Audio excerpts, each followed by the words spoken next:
તો આગળ સમાચારમાં વાત કરીએ તો સમાચાર સામે આવી રહ્યા છે 7 રાજ્યોમાં હીટવેવનું રેડ એલર્ટ આપવામાં આવ્યું છે। સમાચાર સામે આવી રહ્યા છે 7 રાજ્યોમાં હીટવેવનું રેડ એલર્ટ આપવામાં આવ્યું ત્યારે બીજી તરફ રાજસ્થાનના ચુરુમાં સૌથી વધુ 50 ડિગ્રીને પાર તાપમાન પહોંચ્યું છે। તો કાળઝાળ ગરમી જમ્મુ કાશ્મીરમાં અનેક જગ્યાએ તાપમાન 43 ડિગ્રીને પાર પહોંચ્યું। જમ્મુ કાશ્મીરની શાળાઓમાં 1 જૂનથી ઉનાળુ વેકેશન જાહેર કરાશે અને જેમાં 46 દિવસ સુધી વેકેશન આપવામાં આવ્યું છે। તો સમાચાર સામે આવી રહ્યા છે તેમાં 7 રાજ્યોમાં હીટવેવનું રેડ એલર્ટ આપવામાં આવ્યું છે। તો રેડ એલર્ટ આપવામાં આવ્યું છે 7 રાજ્યોમાં। રાજસ્થાનના ચુરુમાં સૌથી વધુ 50 ડિગ્રીને પાર તાપમાન નોંધાયું છે। જમ્મુ કાશ્મીરમાં અનેક જગ્યાએ તાપમાન 43 ડિગ્રીને પાર પહોંચ્યું છે। તો આ સાથે જમ્મુ કાશ્મીરની શાળાઓમાં 1 જૂનથી ઉનાળુ વેકેશન જાહેર કરવામાં આવશે।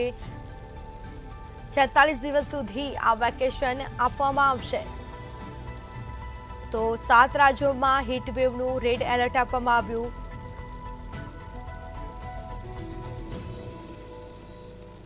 તો બીજી તરફ રાજસ્થાનના ચુરુમાં સૌથી વધુ 50 ડિગ્રીને પાર તાપમાન પહોંચ્યું છે। જમ્મુ કાશ્મીરમાં અનેક જગ્યાએ તાપમાન 43 ડિગ્રીને પાર પહોંચ્યું। તો જમ્મુ કાશ્મીરની શાળાઓમાં 1 જૂનથી ઉનાળુ વેકેશન આપવામાં આવ્યું છે। ઉનાળાનું વેકેશન આપવામાં આવ્યું।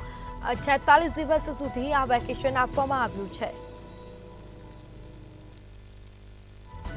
તો કાળઝાળ ગરમી પડી રહી છે। રાજસ્થાનના ચુરુમાં 50 ડિગ્રીને પારો પહોંચ્યો। તો બીજી તરફ હજી પણ લોકો કાળઝાળ ગરમીનો સામનો કરી રહ્યા છે।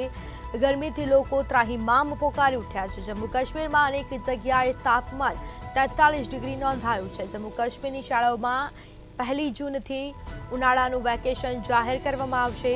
46 દિવસ સુધી આ વેકેશન આપવામાં આવશે।